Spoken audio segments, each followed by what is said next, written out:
নমস্কার বন্ধুরা, নবদিগন্ত চ্যানেলের পক্ষ থেকে আপনাদের সকলকে জানাই স্বাগতম। তো বন্ধুরা, এই মুহূর্তে আপনাদের সাথে আমি যে আপডেটটি শেয়ার করতে চলেছি আজকে সকালে, সেটি হচ্ছে মাদ্রাসা সার্ভিস কমিশনের গ্রুপ ডি এর রেজাল্ট। মাদ্রাসা সার্ভিস কমিশনের গ্রুপ ডি এর ইন্টারভিউ প্রক্রিয়া কিন্তু শেষ হয়েছে। এবারে সেই রেজাল্ট কবে নাগাদ প্রকাশ করতে চলেছে মাদ্রাসা সার্ভিস কমিশন, সেটা কিন্তু তারা জানিয়ে দিয়েছে। তো এই মুহূর্তে মাদ্রাসা কমিশনের চেয়ারম্যানের তরফ থেকে যে আপডেটটি উঠে আসছে রেজাল্ট প্রকাশ নিয়ে এবং নিয়োগ সংক্রান্ত বিষয়ে, আপনাদের সাথে এই ভিডিওতে আমি সেই বিষয়ে আলোচনা করতে চলেছি। আপনারা সম্পূর্ণ ভিডিওটি মনোযোগ সহকারে দেখুন। ভিডিওটি আপনাদের জন্য ভীষণ ইনফরমেটিভ হতে চলেছে। তবে তার আগে বলি, যারা প্রথমবার চ্যানেলটি দেখছেন আপনারা অবশ্যই চ্যানেলটিকে সাবস্ক্রাইব করে দেবেন।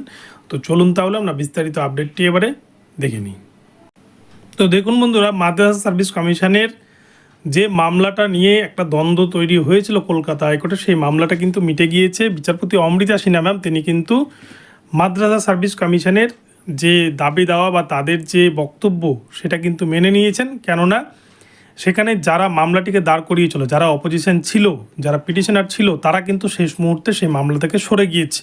কেন হঠাৎ করে তারা মামলা থেকে সরে গেল, এটা কিন্তু একটা রহস্যজনক বিষয়। যদিও মাদ্রাসা সার্ভিস কমিশনের যিনি আইনজীবী ছিলেন তিনি আদালতে দাঁড়িয়ে বলেছেন যে যারা মামলা দায়ের করেছে তারা কেউ এখানে পার্সোনালি টেস্টে ডাক পায়নি বা তারা পাস করতে পারেনি রিটেন এক্সামে।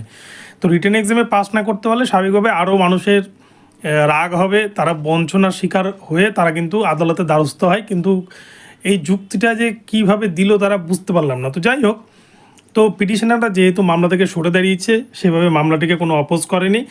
তাই এই মামলায় কিন্তু কমিশনের আইনজীবী অর্থাৎ মাদ্রাসা বোর্ডের আইনজীবী যা বলেছেন সেটাতেই কিন্তু অমৃতা সিনহা ম্যাম তিনি হ্যাঁ জানিয়েছেন।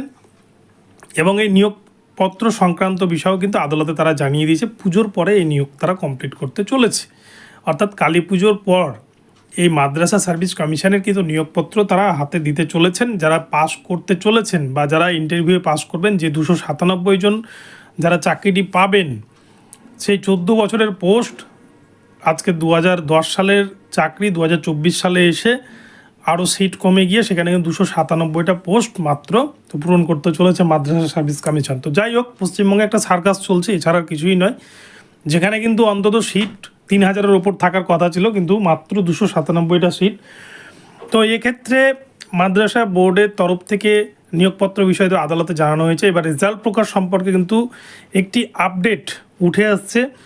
তো আপনাদেরকে জানাই, দুর্গাপুজোর পরেই, লক্ষ্মী পুজোর পরেই যখন কমিশন খুলবে তখনই কিন্তু মাদ্রাসা বোর্ডের যে ফাইনাল মেরিট লিস্ট, সেই মেরিট লিস্ট কিন্তু তারা পাবলিশ করতে চলেছে তাদের যে অফিসিয়াল ওয়েবসাইট, যেখানে 297 জন ক্যান্ডিডেটকে কিন্তু চাকরির জন্য ডাকা হবে। এবং তার পরবর্তীতে একটা অপেক্ষমান তালিকা অর্থাৎ 5% একটা লিস্টও কিন্তু থাকবে, সেটা সেই দিনই পাবলিশ করে দেওয়া হবে। অর্থাৎ মেরিট লিস্ট এবং 5% ওয়েটিং লিস্ট দুটোই কিন্তু লক্ষ্মী পুজোর পর কমিশন প্রকাশ করতে চলেছে, এমনটাই কিন্তু আপডেট উঠে আসছে। তো মাদ্রাসা কমিশনের রেজাল্ট নিয়ে যারা চিন্তিত হয়েছেন, আপনাদেরকে বলবো আপনারা কয়েকটা দিন ওয়েট করুন। ইন্টারভিউ প্রক্রিয়া কিন্তু শেষ হয়েছে রিসেন্ট। তো সেই দ্বিতীয় ধাপের ইন্টারভিউ প্রক্রিয়া শেষ হওয়ার পরে এবার কিন্তু রেজাল্ট প্রকাশের পালা।